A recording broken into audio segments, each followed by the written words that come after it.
우리 10절부터 21절 교독하시겠습니다. 제가 먼저 10절 읽을게요. 예수께서 안식일에 한 회당에서 가르치실 때에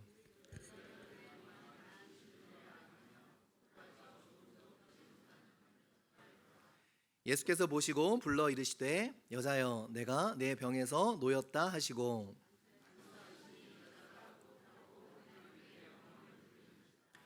회당장이 예수께서 안식일에 병 고치시는 것을 분내어 무리에게 이르되 일할 날이 엿새가 있으니 그동안에 와서 고침을 받을 것이요 안식일에는 하지 말 것이니라 하거늘 의식하는 자들아 너희가 각각 안식일에 자기의 소나 나귀를 외양간에서 풀어내 이끌고 가서 물을 먹이지 아니하며 그러면 18해 동안 사탄에게 매임받은 이 아브라함의 딸을 안식일에 이 매임에서 푸는 것이 합당하지 아니하냐.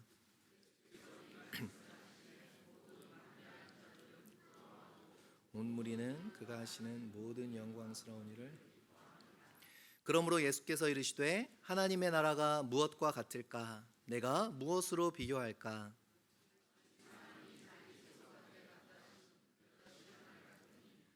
나무가 되어 공중의 새들이 그 가지에 깃드는 또 이르시되 내가 하나님의 나라를 무엇으로 비교할까? 마치 여자가 가루 서말 속에 갖다 넣어 전부 부풀게 한 누룩과 같으니라 하셨더라. 아멘. 오늘은 좀 묵직한 질문으로 설교를 좀 시작해 보려 합니다. 그 질문은 무엇인가, 여러분? 종교인과 신앙인의 차이가 무엇일까요? 또 비슷하죠? 어감은 알겠는데, 그죠? 종교인은 별로 좋은 어감이 아니고, 신앙인은 조금 더 우리가 추구해야 될 것 같은데, 그 차이가 뭘까요? 겉보기에는 비슷한 모습이 상당히 많겠죠? 조금 더 묵직한 질문을 드려도 괜찮을까요? 여러분은 종교인입니까? 신앙인입니까? 감사해요. 우리가 종교의 사람인가? Man of religion?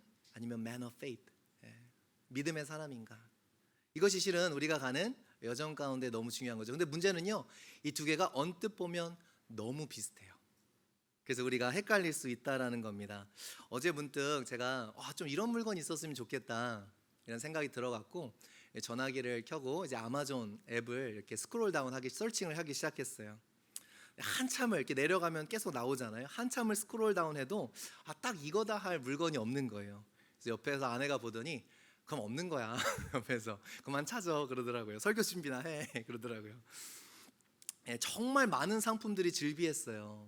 아마존 서치에 얼마나 많은 상품들이 나오는지. 그런데 딱 필요한 게 보이지 않더라고요. 정작 쓸만한 거, 필요한 것은 찾을 수가 없었습니다. 그러면서 문득 가슴이 철렁하더라고요. 혹시 하나님도 이렇진 않으실까?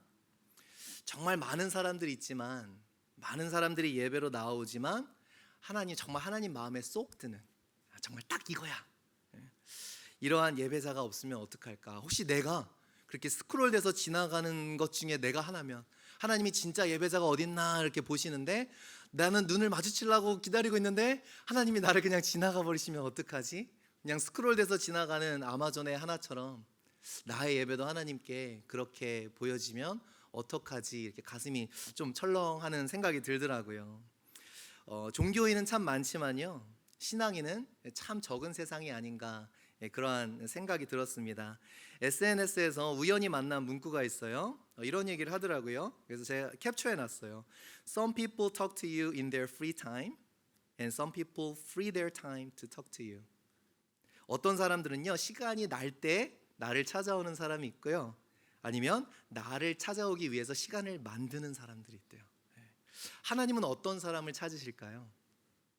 그냥 시간이 날 때 잠깐 들려주는 성도를 찾을까요? 아니면 시간을 내서 하나님을 찾아오는 사람들을 찾을까요? 작지만 큰 차이가 있습니다. 겉으로 보여질 땐 비슷할 거예요. 커피숍에서 두 사람이 마주보면서 이야기하고 있는데, 그죠? 겉으로 보기엔 똑같을 거예요. 우리 삼자에서 입장에서 보긴요. 근데 그 당사자들은 알겠죠? 어떠한 만남인지, 정말 그냥 시간이 나서 만나는 만남인지, 아니면 정말 시간을 내서 찾아온 만남인지. 겉으로 보기엔 똑같습니다. 그런데 큰 차이가 있죠. 전자는 어때요? 자기 중심이에요. 내가 시간이 날 때, 내가 필요할 때. 근데 후자는 누구 중심이에요? 상대방 중심이에요. 그 사람이 나를 필요로 할 때 시간을 내서 찾아가는 거죠. 이것이 바로 어떻게 보면 종교인과 신앙인의 가장 핵심적인 차이 중에 하나일까 아닌가 생각해요. 누가 누구를 위해서 존재하는가? 나는 나 중심적인 신앙생활을 하고 있는가? 아니면 하나님 중심적인 신앙생활을 하고 있는가? 아무리 그럴듯하게 보여도 나 중심적인 신앙생활은 결국 종교 생활밖에는 되지 않는가라는 생각을 해보게 됩니다. 여러분은 하나님께 대해 어떻습니까? 나의 삶이 무엇을 또는 누구를 중심으로 돌아가고 있나요? 하나님은 여러분에게 어떤 분입니까? 오늘 같은 시간 같은 공간에 모여 있지만 마음속에 내가 중요한 사람들이 있고요, 마음속에 하나님이 중요한 사람들이 있어요. 내가 중요해서 이 자리에 나온 사람이 있고요, 정말 하나님이 중요해서 이 자리에 나온 사람들이 있다라는 거예요. 여러분은 오늘 무엇 때문에 누구를 위해 이 자리에 나오셨습니까? 하나님께서 찾으시는 신앙인은 어떤 모습일까요? Some people free their time to talk to you.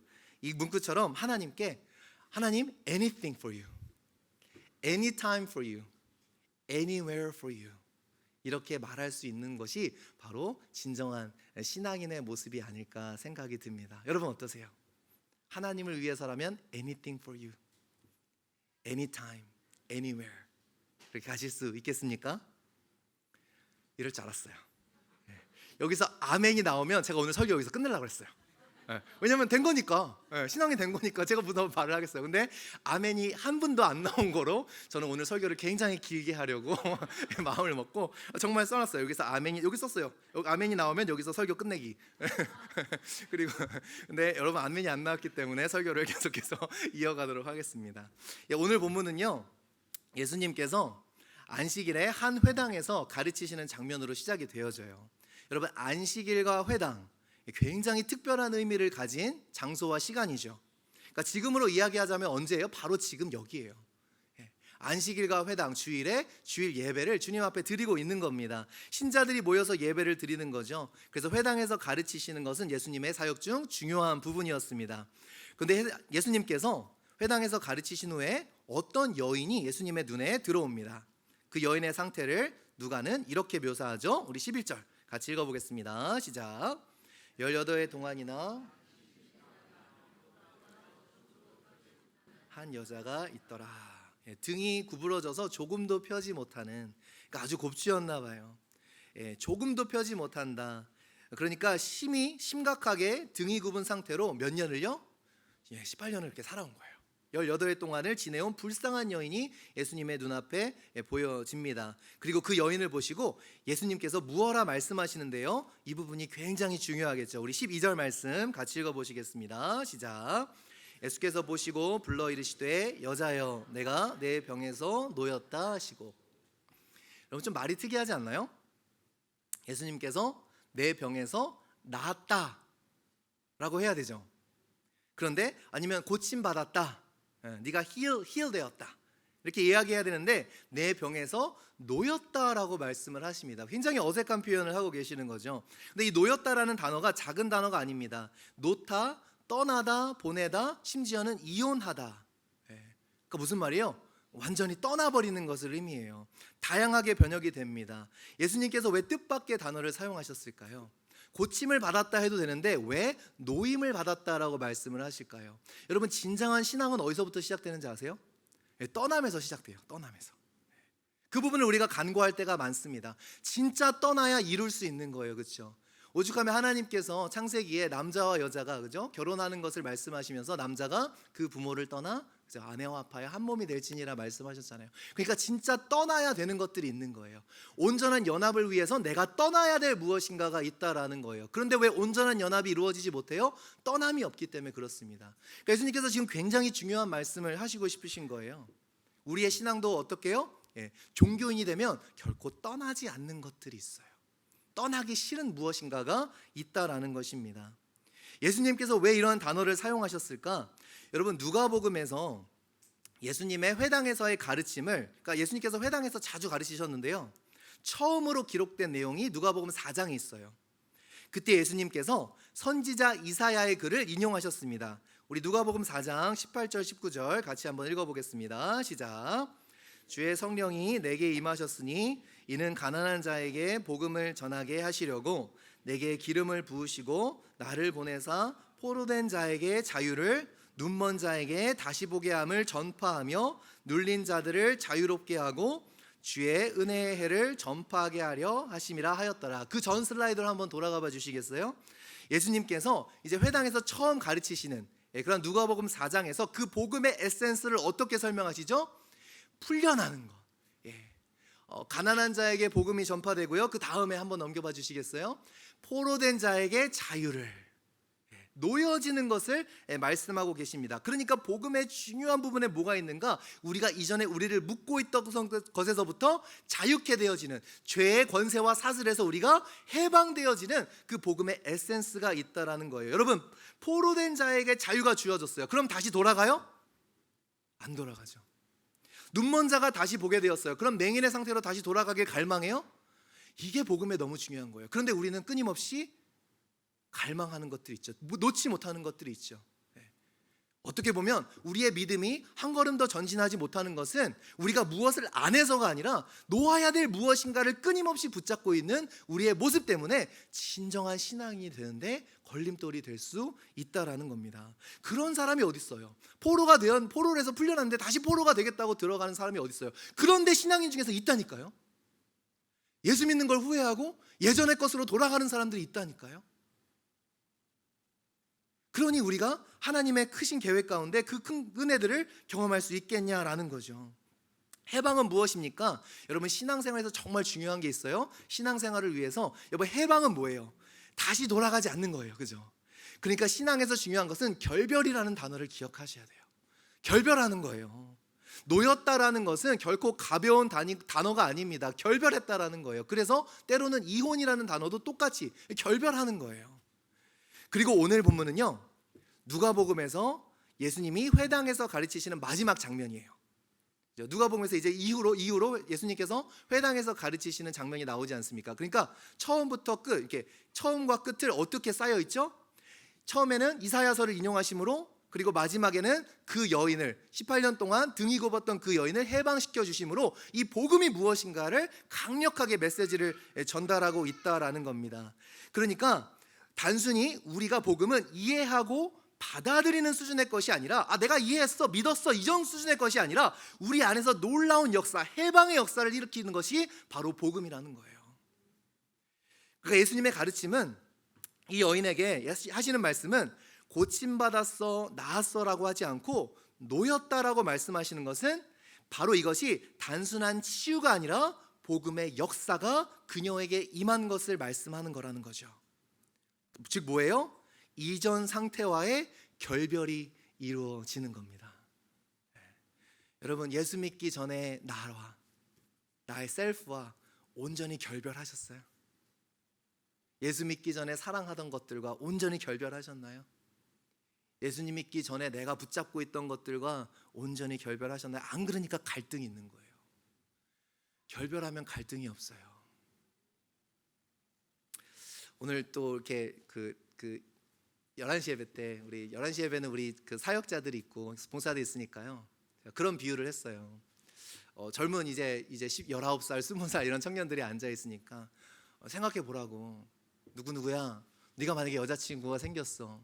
그러니까 막 그 상상만 해도 좋아요. 입꼬리가 여기까지도 걸려요. 그래서 그 여자친구가 난 널 만나서 너무 좋아 오늘. 그래, 그럼 행복하겠지. 지금 끄덕끄덕. 근데 다음 날 널 만나서 후회돼. 그럼 어떻게 할 거야? 그러니까 마음이 철렁한가 봐요. 갑자기 얼굴이 굳어요. 그 다음 날 또 오더니 널 만나서 너무 좋아. 그러더니 또 다음 날 오더니 널 만나서 너무 후회. 이렇게 호떡 뒤집어더락 하면 어떻게 할 거라고? 헤어지는 거죠, 그죠? 뭐 어떤 장단에 춤을 추라고요? 그러면서 제가 도전했어요. 여러분한테도 도전할게요. 여러분, 그렇게 신앙생활 하세요? 하루는 예수님 따랐다가 하루는 뒤집어졌다가.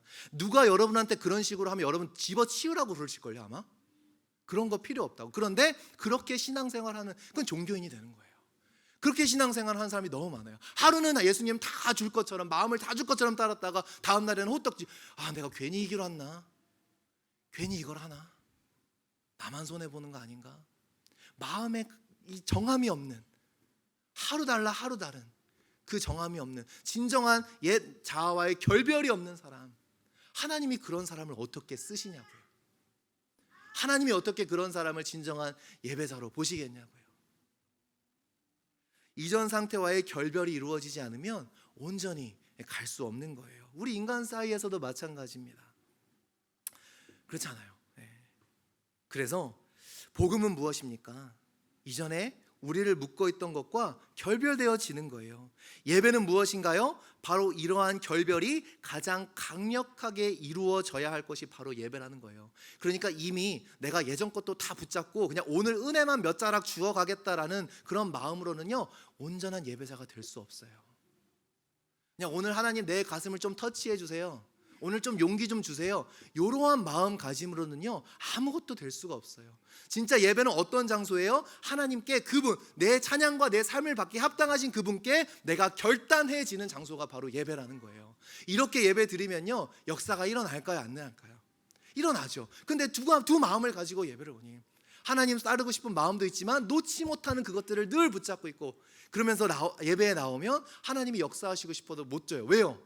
내가 하나님 붙잡고 있는데 막 내가 이 세상 것도 막 붙잡고 있어요. 그럼 하나님이 너 일로 와 그리고 강하게 당겨버리면 나는 어떻게 될까요? 찢어지겠죠.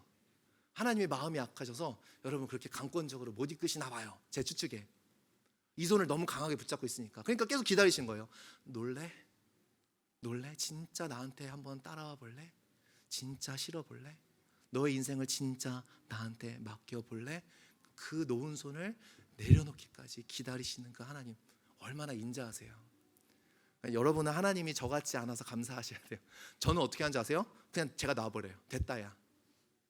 하나님은 끝까지 붙잡고 놔. 그러면서 우리는 왜 하나님 안 이끌어 주시니요?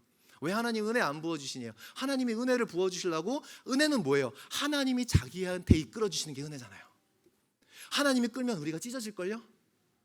갈기갈기 찢어질걸요? 그러면서 하나님을 원망할걸요? 하나님 이게 뭐냐고? 그래서 하나님은 기다리시는 거죠. 놓으라고, 힘을 좀 빼라고. 바로 은혜는요 결별될 것과의 결별이 이루어지는 곳에서 임하기 시작합니다. 여러분 아멘이 안 나와요. 아직 마음의 준비가 안 되셨나요? 제가 오늘 영어 이제 그 책 중에서 C.S. 루이스의 책 중에서 꼭 읽어보셨으면 좋은 책, 천국과 지옥의 이혼이라는 책이 있어요. 근데 영어 원제로는요 The Great Divorce예요. 위대한 이혼이라는 책이에요. 혹시 읽어보신 분 계신가요? 그 철로역정, 존 버년의 철로역정처럼 판타지 소설류예요. 그래서 이 C.S. 루이스가 생각하는 그 구원의 어떠한 그러한 필로소피들을 이 안에 담아놓은 그 스토리로 구성되어 있는 거죠. 어떤 내용인가? 이 소설이에요. 이 땅의 사람들이 어떤 미지의 세계를 바라보면서 버스를 탑니다. 근데 탑승객이 한 반 정도밖에 없어요. 근데 그 버스가 달리는 것이 아니라 갑자기 날기 시작하더니 어떠한 신비한 곳에 다다릅니다. 그 곳의 이름을 C.S. 루이스는 솔리드 랜드라고 불러요. Solid Land. 견고한 땅이라고 불러요. 그 견고한 땅이라고 부르는 곳에 이릅니다. 근데 이곳에서 그 주인공이 발견하는 것이 있는데요. 자기의 몸이 육체가 아니고 허상인 것을 발견하게 돼요. C.S. 루이스가 지금 하고 싶은 말이 있는 거죠. 우리가 실제로 여기는 이 육체, 이 세상의 것들은 실제로 보니까 실제가 아니라 허상이더라. 그리고 탑승객도 모두 마찬가지입니다. 그 탑승객들이 그 신비한 곳에서 버스에서 내리자 그들을 가이드해줄 각각의 가이드들이 있는 거예요. 가이드들이 저 먼 곳에서 내려오기 시작합니다. 그 사람들을 뭐라고 부르는가? Solid beings, 견고한 사람들, 견고한 영들이라고 C.S. 루이스는 불러요. 그러니까 이미 천국에 간 그러한 선인들이에요. 미리 있었던 사람들입니다. 그 사람들이 천국에 내려오면서 지금 이 신비한 곳에 있는 사람들, 그 솔리드 랜드라고 부르는 곳에서 이 사람들에게 천국에 같이 갈 것을 이렇게 권유하고 이야기를 나누는 그런 대화들이 이 책에 기록되어 있어요. 그러니까 C.S. 루이스의 포인트가 뭐예요? 우리는 이 세상 것을 확실하다고 솔리드하다고 생각하지만 실제로 이 세상, 이 육체가 허상이고 진짜 솔리드한 것은 하늘에 있다라는 거죠. 그래서 이 솔리드 랜드는 뭐예요? 거기서 결정의 순간이 이루어지는 거예요. 우리가 이 땅의 것을 선택할 것인가 아니면 하늘의 나라 것을 선택할 것인가, 그 갈등이 이루어지는 것이, 그 결정이 이루어지는 것이 바로 이 솔리드 랜드입니다. 그래서 탑승객들에게 그 미지의 세계로 갈 것을 설득하며 대화가 오고 갑니다. 그 땅에서 이제 결정을 내려야 되는 거예요. 그런데 그 대화가 너무 흥미롭게 진행이 돼요. 결국 그 미지의 세계, 여러분 생각에는 너무 당연하죠. 당연히 가야지. 그거를 위해서 왔으니까. C.S. 루이스가 물어요. 왜 저 땅에는 여기에 오지 않은 사람들이 많습니까? 관심이 없는 사람이 태반이에요. 그나마 영적인 것, 그나마 영원한 것에서 관심이 있다고 하는 사람들이 그 솔리드 랜드에 이르러서 이제 결정을 해야 되는 때가 오는 거예요. 그 미지의 세계를 향해 나아갈 것인가? 아니면 원래 있던 곳으로 돌아갈 것인가? Great Divorce가 일어나야 하는 순간이 바로 그 지점이라는 거죠. 그런데요, 여러분, 천국의 이야기에서 놀라운 것은 천국에 대해, 영혼에 대해 관심이 있는 그 소수의 사람들, 그 버스를 타고 이 솔리드 랜드에 온 그 소수의 사람들마저도 그들을 당기는 강한 무엇이 있습니다. 그들을 메고 붙잡는, 그들이 바운드된 뭔가가 있다라는 거예요. 이 세상 속에 묶여있는 것들을 그 대화를 통해서 드러내줍니다. 그게 뭘까요? 사람마다 다르지만 어떤 사람은 지성주의, 인텔렉츄얼리즘, 어떤 사람들은 자기의 신념, 어떤 사람들은 프라이드, 자기 자부심, 어떤 사람들은 물질주의, 메테리얼리즘. 그들을 강력하게 끌어다니는 그것 때문에 그것과 결별하지 못하고 결국 그 미지의 세계는 확실하지가 않으니까 결국 나한테 확실한 그것으로 돌아가는 그러한 오류를 범하는 그러한 내용들이 기록되어 있는 거예요. 왜 그것을 Great Divorce라고 했을까요? C.S. 루이스가 말하고 싶은 것은 무엇일까요? 이 가상의 이야기를 통해서 진정한 구원에 담겨있는 그 결별이라는 속성을 얘기해주고 싶었던 거죠. 다시 말하자면 이 세상의 것들과 결별하지 않는 천국은 없다라는 거예요. 우리 마음속에서는 그런 천국을 만들어내죠. 이 세상의 것과 공존할 수 있는 천국을 우리는 흠모하죠. 그런 것들을 살고 싶죠. 근데 C.S. 루이스는 너무 분명하게 이야기해 주는 거예요. 이 세상의 것과 공존할 수 있는 천국은 없다. 즉, 이 세상의 것들과 결별이 되어져야 진정한 믿음과 신앙으로 나아갈 수 있다라는 거예요. 생각해 보면 무서운 내용이죠. 우리가 진짜 믿는 자일까? 내 생각대로, 내 뜻대로, 내 좋은 대로 믿은 것은 아닐까? 한번 돌아보게 되는 거죠.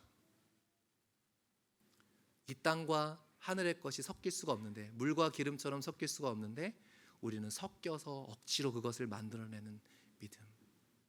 결별될 것이 결별되지 않은 우리의 모습. 책에 명대사가 있습니다. 세상에는 딱 두 종류의 인간밖에 없어. 하나님께 당신의 뜻이 이루어지리다 라고 말하는 인간들과 하나님의 입에서 끝내 그래 네 뜻대로 되게 해주마 라는 말을 듣고야 마는 인간들. 엄청난 얘기죠. 지옥에 있는 자들은 전부가 자기가 선택해서 거기 있게 된 걸세. 그러니까 인간은 두 종류래요. 정말 하나님을 온전히 그냥 entirety, 그 전체로 하나님을 받아들이든지, 아니면 결국에는 그냥 내 뜻, 하나님께서 계속 하나님께 내 뜻을 계속 고집하다가 하나님이 결국에는 그래 네 뜻대로 되라. 중간이 없는 거예요. 결국 가장 중요하고 가장 실제인 하늘의 것들을 위해서 마땅히 결별해야 할 이 땅의 것들, 너무 실제 같아 보이지만 허상인 그것과 결별하지 못하는 인간의 중심에는 무엇이 있다라는 거죠? 고집이 있다라는 거예요. 안 돌아서요. 절대로 내려놓지 않는 고집. 이것이 종교인과 신앙인의 가장, 제가 생각하기에 정말 결정적인 차이인 것 같아요. 하나님의 뜻에도 내 뜻을 굽히질 않아요. 하나님의 말씀보다 내 원함이 먼저예요. 내 삶의 한 부분, 한 걸음 한 걸음이 있어서 그렇게 예배 드리고도 하나님 말씀에 순종하지 않아요. 여러분은 종교인입니까? 신앙인입니까? 결별하기 싫은 것들이 있죠. 하나님의 뜻, 하나님의 나라가 나의 삶 가운데 이루어지는 것이 여러분 정말 중요하세요? 하나님의 나라, 하나님의 뜻이 나의 삶 가운데 이루어지는 것이 정말 중요하세요? 그러면 나의 뜻, 나의 나라와 결별하셨습니까? 둘 다는 못 갖고 간대. 하나님의 나라와 하나님의 뜻을 위해서 내가 결별해야 될 것은, 이혼해야 될 것은 나의 뜻과 나의 나라인데요. 바로 오늘 본문의 회당장 14절 말씀 같이 읽어보겠습니다. 시작. 회당장이 예수께서 안식일에 병 고치는 것을 듣내어 무리에게 이르되 일할 날이 엿새가 있으니 그동안에 와서 고침을 받을 것이요 안식일에는 하지 말 것이니라 하거늘. 예수님께서 18해 동안 구부러져 있던 여인을 놓아주심에, 고쳐주심에 어떻게 반응하죠? 안식일에 병을 고치셨다 분을 냅니다. 자기의 신념과 자기의 종교적인 질서를 깨트리는 거거든요. 실은 이 사람에게 중요했던 건 뭐예요? 자기의 나라였어요. 특이하죠? 왜 그렇습니까? 회당장이 예수님이 그랬으면 예수님께 이야기를 해야 되잖아요. 근데 지금 누구에게 이야기를 하고 있어요? 분내면서 무리들에게 이야기하고 있습니다. 무엇일까요? 압력을 넣는 거죠. 저 예수라는 사람 따르지 말아라. 니네 지금 선택해라. 내가 회당장이야. 아니 따질 게 있으면 예수님 곁에 따져야죠. 근데 왜 무리들을 보고 화내요? 분명히 하라는 거야. 너 줄 바로 서. 내가 회당장이야. 자기의 나라가 중요하니 하늘의 역사를 보고도 보지 못하는 거예요.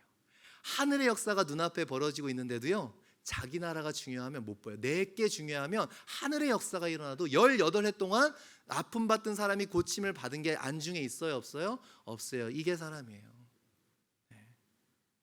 이것이 종교인의 특징입니다. 내가 무엇을 하는가, 내가 어떤 사람인가가 중요해서 하나님이 어떠한 역사를 하고 계신지, 하나님이 어떤 역사를 하고 싶어 하시는지 그만 잊어버리고 보지도 못하게 되는 거예요.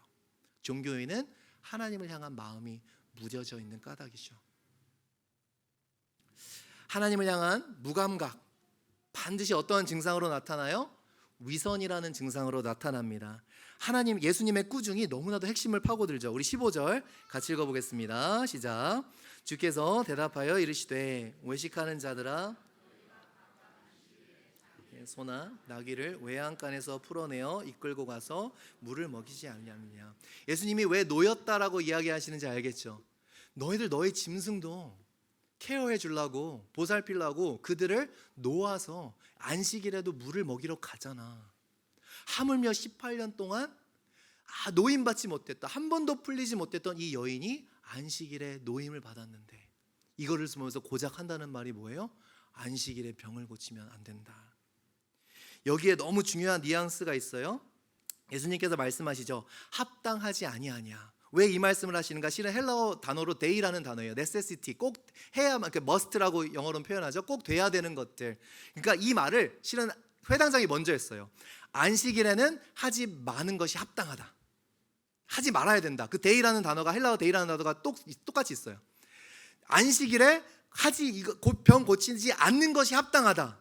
그러니까 예수님이 뭐라고 말씀하시는 거예요? 안식일에 고쳐주는 게 합당하다. 안 보이냐라는 거예요. 너한테는 이 영혼이 안 보이냐라는 겁니다.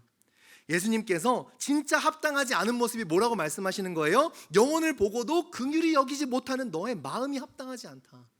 너의 눈이 합당하지 않다. 여러분, 종교인은요, 영혼이 안 보여요. 사람이 안 보여요. 여러분, 오늘 옆자리에 앉아 계신 분들이 얼마나 귀한 분들인지 혹시 기억하셨나요? 저는 신방을 참 좋아해요. 목회하면서 하나님 뭐 해야 되죠? 뭐 해야 되죠? 저는 이제 되게 태스크 오리엔트적인 사람이에요. 이제 이렇게 목표를 설정하고 목표를 이루어가는 사람이에요. 그래서 자칫 잘못하면 이렇게 비껴가기가 쉬운 사람이에요. 근데 하나님이요, 너 지금 그거 신경 쓸 때 아니야. 어떻게 가르쳐 주시냐면, 성도를 만나면 다 멀쩡해 보이는데 어쩜 그렇게, 죄송해요, 정말 여러분 보면 막 긍휼의 마음이 훅 올라와요. 어쩜 그렇게 안 아픈 사람이 하나 없고, 어쩜 그렇게, 아니 저 사람이 저런 일을 겪었다고? 저 사람이 지금 저런 아픔을, 겉으로 보면 너무나 다 잘 살고 있어 보여서. 그래서 하나님이 저의 목회에 제가 깨어 있을 수 있는 방법 중에 하나, 하나님이 그 신방을 통해서 제가 깨어 있게, 내가 지금 이런 문제에 내가 지금 시달릴 때가 아니지, 이런 문제 신경 쓸 때가 아니지, 나를 너무나 필요로 하는 영혼이 많지. 그래서 다시금 말씀 묵상할 때도 더 제대로 하고, 더 하나님 성도들에게 줄 말씀을 저에게 제 입술에 주세요. 기도하면서 나의 예배가 중요한 만큼 옆에 사람이 어떠한 마음으로 예배 오는지 이게 보이기 시작해요. 신앙인들에겐 이게 보여요. 여러분 혹시 그거 보이세요? 어떤 마음으로 내 형제 자매는 왔을까? 여러분이 교회 오시면서 진짜 제일 중요한 게 뭐예요? 저 몇 죽고 싶어요. 정말 교회 오면서 제일 중요한 게 뭐예요?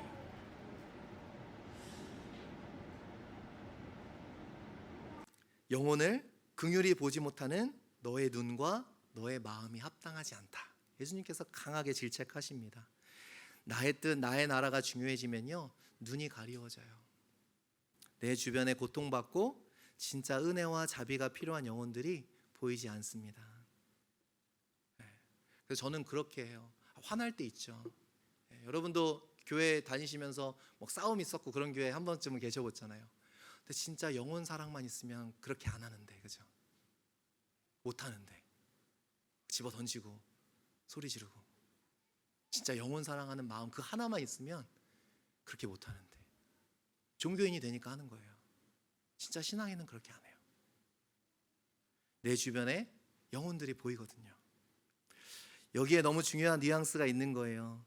종교인은 오직 내가 무엇을 하고 내 만족을 얻고 내 규격에 맞는 게 중요해요. 회당장처럼 이래야 저래야 한다가 많아져요. 그게 눈에 들어옵니다. 근데 신앙인은 영혼이 눈에 들어와요. 예배의 자리를 찾아온 영혼들이 귀하게 보이고 은혜 받아야 될 사람들이 보입니다. 그리고 그 영혼들에게, 나를 포함한 우리 모든 영혼들에게 마땅히 일어나야 할 하나님의 역사를 갈망하게 돼요. 여러분, 이러한 신앙인들이 되시기를 간절히 축원합니다. 정말 복된 눈이에요. 그래서요, 오늘 본문에 예수님께서 두 가지 비유를 말씀하세요. 이걸 따로 보면 안 돼요. 왜요? 누가는 그러므로라는 접속사로 이 두 가지 비유를 이어주고 있어요. 그 치유의 사건과 연결하는 겁니다. 18절 우리 한번 같이 읽어보겠습니다. 시작. 그러므로 예수께서 내가 무엇으로 비교할까? 갑자기 예수님께서 하나님 나라에 대한 비유를 말씀하세요. 왜일까요? 예수님을 반대하는 자들이 놓치고 있었던 그들의 나라에 너무 신경이 쓰여서, 그들의 나라에 너무 집착해서 그들이 보지 못하던 하나님의 나라를 비유로 설명해 주신다라는 거예요. 예수님을 반대하는 자들에게, 너무나 종교적인 자들, 예수님을 반대하던 사람들은 신앙이 없던 사람들이 아니었어요. 종교적인 사람들이 예수님을 반대했습니다. 그런데 실상은 하나님의 뜻, 하나님의 나라보다 자기의 뜻과 자기의 나라가 중요했던 그 사람들에게 하나님의 나라를 무엇으로 비유해 줄까? 너희들이 생각하는 그런 나라가 아니라는 것을 말씀해 주시는 거죠. 그러면서 두 가지 비유를 주십니다. 겨자씨의 비유와 누룩의 비유가 나오는데요, 우리가 이 공통점을 정확하게 캐치를 해야 예수님의 말씀이 무엇인지 알 수 있겠죠. 우리 21절 말씀 같이 읽어보겠습니다. 시작. 마치 여자가 누룩과 같으니라 하셨더라. 여러분, 여기에 굉장히 이상한 게 있어요. 두 가지가 있어요. 첫 번째는 가루 서말이라는 표현이죠. 그러니까 three measures of flour라고 그랬으니까 우리 감이 안 잡혀요, 그죠? 그런데 이것을 찾아보면 이제 사톤이라는 헬라어 단어가 사용됐는데, 사톤이 얼마인가 찾아보니까 이 세 사톤이, 세 메주얼가 50에서 60파운드 밀가루래요. 여러분, 베이킹 하시는 분 계세요? 50파운드에서 60파운드 밀가루면 얼마나 되죠? 엄청 커져. 몇 명 정도 먹을 수 있어요? 되게 많이요. 예. 그냥 일반적으로 하는 게 아니죠, 그죠? 네. 여러분, 50파운드, 60 코스코 그 한 푸대에 아마 50파운드 될 것 같은데, 거기를 지금 그 플라워를 얘기하고 있어요. 그 밀가루를. 그러니까 지금 뭐가 벌어지고 있는 거예요? 잔치가 벌어지고 있는 거예요. 회당장은 알 수 없는 잔치예요. 그런데 더 중요한 단어가 한 가지 있습니다. 한국말로는 번역이 잘 안 되는데 영어로는 정확히 됐죠. 갖다 넣은 게 아니라 그 누룩이 그 밀가루 사이에 숨겨졌대요. 갖다 넣었다라는 단어가 원어로는 감추었다라는 뜻을 가진 동사입니다. 예수님의 포인트가 있죠. 겨자씨의 비유와 동일하죠. 겨자씨, 아주 작은 겨자씨가 그 채소밭에 던져졌더니, 그러면 볼 수 있겠어요, 없겠어요? 형체도 볼 수 없는 그 겨자씨가 감추어지니 거기에서 겨자씨가 겨자 나무가 되고 많은 새들이 깃드는 잔치가 일어납니다. 지금 무슨 말을 하고 있는 거예요? 이 두 가지 공통점을 통해서, 두 가지 비유의 공통점을 통해서 무엇이 나타나고 있나요? 감추어진 사람들, 회당장처럼 자기를 나타내는 사람들이 아니라 보이지는 않지만 작지만 그리스도 안에 감추어진 사람들, 그리스도께 온전히 묶여진 사람들을 통해서 무엇이 일어난다라는 거예요? 하늘 축제가 일어난다라는 거예요. 결코 떵떵거리며 잘 나가는 사람들을 통해서 이루어지는 것이 아니라 그리스도 안에서 나를 감출 줄 아는 자들을 통해서 하나님의 나라의 축제가 일어난다라는 거예요. 그리스도를 위해서 내 생명을 던질 수 있는, 이 작은 생명이지만 그 밀가루 가운데 숨겨지는 누룩처럼, 누룩이 혼자 가만히 있으면 아무 일도 벌어지지 않지만, 겨자씨가 그냥 가만히 있으면 아무 일도 벌어지지 않지만, 예수 그리스도께 숨겨지고 그분께 심겨지고, 사람들은 노티스하지 못해도 그렇게 주님께 그렇게 숨겨진 자들을 통해서 하나님은 놀라운 천국 잔치를 베푸신다는 거예요. 우리는 자꾸 큰 사람이 되고 싶죠. 숨겨진 사람 되기 싫죠. 정말 하나님의 나라를 위해서 아무것도 없이 그렇게 섬기는 건 우리한테 너무 힘들어요. 결별이 일어나지 않으면 절대 할 수 없어요. 내 옛적 자아와의 결별이 일어나지 않으면 누구도 그렇게 없어지는 겨자씨와 누룩처럼 되기 싫어합니다. 근데 예수에 속한 사람들은 그렇게 천국 잔치를 이루어내는 사람들이 된다는 거예요. 이 모습을, 이 누가복음의 이 두 비유의 모습을 나 말고 그리스도라는 책에서 찰스 프라이스 목사님이 기가 막히게 설명해 주세요. 그리스도를 닮아간다는 것은 겉으로 보여지는 경건한 모습을 갖게 되는 것도, 어떤 방해도 받고 싶지 않은 내면의 고요함을 경험하는 것도 아니다. 이건 종교인들이 하는 거라는 거예요. 그것은, 그리스도를 닮아간다는 것은 다른 사람들을 위해 내가 굳은 일을 하는 것이며, 성령이 나의 삶 속에서 맺으시는 열매들로 그들을 먹이는 것이다. 여러분들을 통해 많은 사람들이 그 잔치를 누리는 역사가 있기를 축원합니다. 사랑하는 성도 여러분, 어떤 열매가 여러분 삶에 맺어지고 있나요? 진정한 하늘의 역사는 온전한 결별을 통해서 이루어집니다. 하나님의 뜻과 하나님의 나라가 여러분 삶에서 이루어지기를 소망하십니까? 그러면 나의 뜻과 나의 나라와의 결별이 반드시 이루어져야 돼요. 하나님은요, 사람들을 그 묶임에서 놓게 하십니다. 놓으십니다. 근데 여러분, 이 여인처럼 놓임을 받은 사람, 그 사람들은 다른 데 묶이게 돼 있어요. 어디에 묶일까요? 바로 예수 그리스도께 묶이는 삶을 살게 된다는 거예요. 성령에 매임받는 것은 내가 매임받고 싶어서 되는 것이 아니고요, 다른 매임에서 우리를 놓을 때 비로소 맺어지는 것은 아닌가 생각을 합니다. 이제 우리를 묶는 새로운 묶음이 있어요. 더 이상 이 세상의 것이 아니라 정말 우리를 강권적으로 묶고 인도하시는 그 묶음이 있습니다. 바울은 사도행전에서 이러한 고백을 합니다. 보라, 이제 나는 성령에 매여. 성령에 매이기 위해서는요, 반드시 끊어낼 걸 끊어내셔야죠. 예루살렘으로 가는데 무슨 일을 당하는지 알지 못하노라. 오직 성령이 각성해서 내게 증언하여 결박과 환난이 나를 기다린다. 그럼 안 가야죠. 안 그래요? 여러분은 가실 거예요? 안 가야죠. 근데 간다니까요. 누가요? 세상과 결별하지 않은 사람은 절대 갈 수 없는 길. 성령에 매인 사람들은 결박과 환난이 기다려도 가는 거예요. 내가 달려갈 길과 주 예수께 받은 사명, 곧 하나님의 은혜의 복음을 증언하는 일을 마치려 하면은 나의 생명조차 조금도 귀한 것으로 여기지 아니하노라. 자기의 헛된 열심에 묶여있던 자기를 놓아주신 예수 그리스도, 이제는 그분께 묶임바 되어 자기의 생명은 조금도 아깝지 않다고 이야기하는 사도 바울. 이것이 복음의 능력입니다.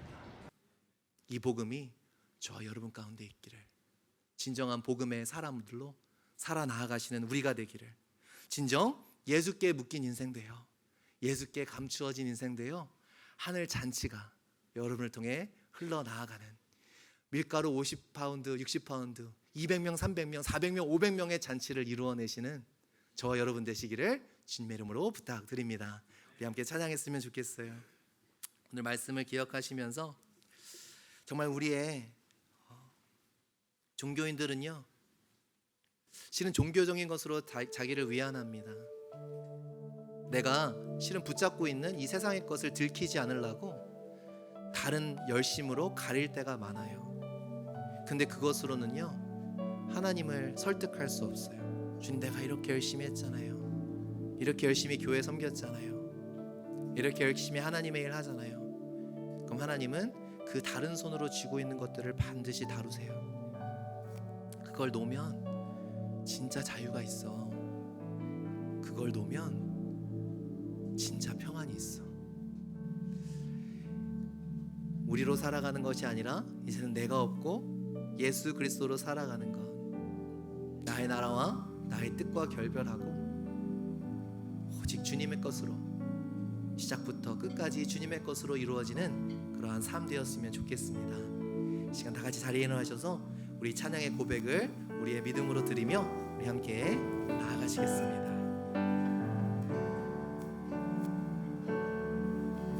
이제는 내가 없고 오직 예수님만, 내 안에 살아계신 오직 예수님만 찬양하며 살리라, 예배하며 살리라. 내 안에 계시는 오직 예수님만. 이제는 내가 없고 이제는 내가 없고 오직 예수님만, 내 안에 살아계신 오직 예수님만 찬양하며 살리라, 예배하며 살리라. 내 안에 계시는 오직 예수님만. 우리 한 번 더 찬양합니다. 이제는 내가 없고 이제는 내가 없고 오직 예수님만, 내 안에 살아계신 오직 예수님만 찬양하며 살리라, 예배하며 살리라. 내 안에 계시는 오직 예수님만. 주님은 나의 아바 아버지, 내 상한 영혼 만지시고, 주님은 나의 하늘 아버지, 나의 모든 것 주님께 맡기리. 이제는 내가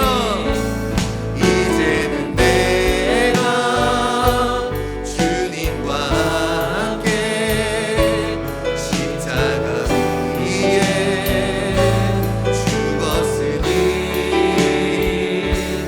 이제는 내가 산 것 아니요, 내 안에 주님이 사신 것. 이제는 내가 주님과 함께, 이제는 내가 주님과 함께 십자가 위에 죽었으니, 이제는 내가 산 것 아니요, 내 안에 주님이 사. 번 더. 이제는 내가 주님과 함께, 이제는 내가 주님과 함께 십자가 위에 죽었으니, 이제는 내가 산 것 아니요, 내 안에 주님이 사신 것이라. 이제는 내가 없고 이제는 내가 없고 오직 예수님만, 내 안에 살아계신 오직 예수님만 찬양하며 살리라, 예배하며 살리라. 내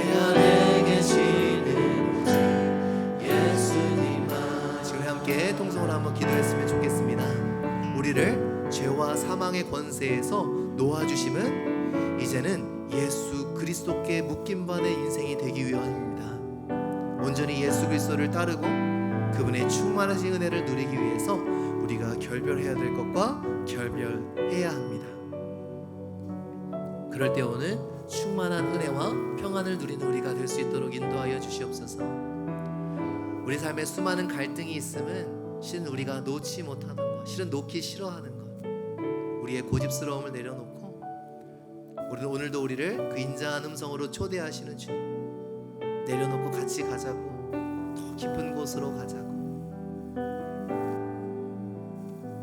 오직 내가 줄 수 있는 평안과 위로를 너에게 주겠노라고 말씀하시는 그 하나님의 초대에 우리가 반응케 하여 주시옵소서.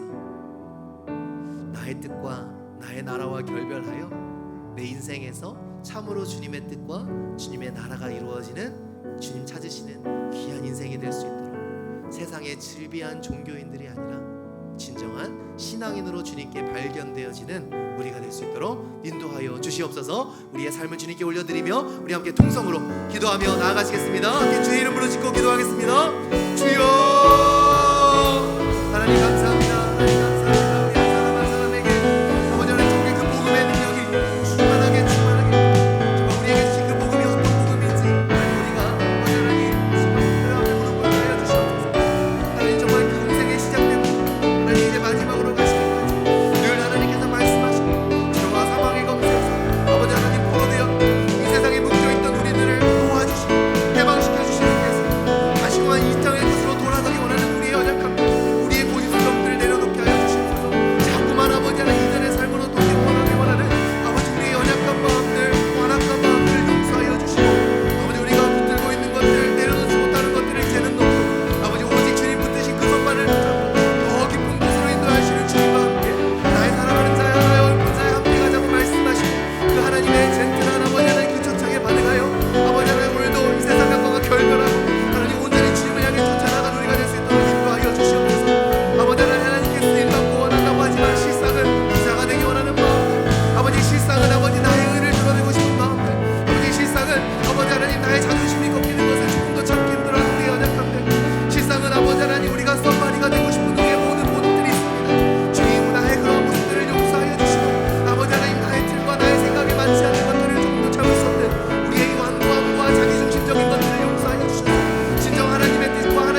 오직 예수님만 찬양하며 살리라 예배하며 살리라 내 안에 계시는 주 예수님 한번 더 고백합니다. 이제는 내가 없고 이제는 내가 없고 오직 예수님만 내 안에 살아계신 오직 예수님만 찬양하며 살리라 예배하며 살리라 내 안에 계시는 오직 우리 가슴에 손을 얹고 고백하겠습니다. 이제는 내가 없고 이제는 내가 없고 오직 예수님만 내 안에 살아계신 오직 예수님만 찬양하며 살리라 예배하며 살리라 내 안에 계시는 주 예수님만. 이제는 우리 주 예수 그리스도의 은혜와 하나님의 사랑과 성령님의 교통 내주하심이 나의 뜻, 나의 나라, 나의 고집과 결별하고 온전히 하나님께 붙들림 받으여 주를 위해서 오직 주를 위해서 살아가겠노라고 주님께서 무엇라 말씀하시든 어느 때에든 어느 곳이든 주님을 위해 기꺼이 순종하며 나아가기를 간절히 소원하는 주의 자녀 머리머리 위에 지금부터 영원토록 함께 하시기를 간절히 축원하옵나이다.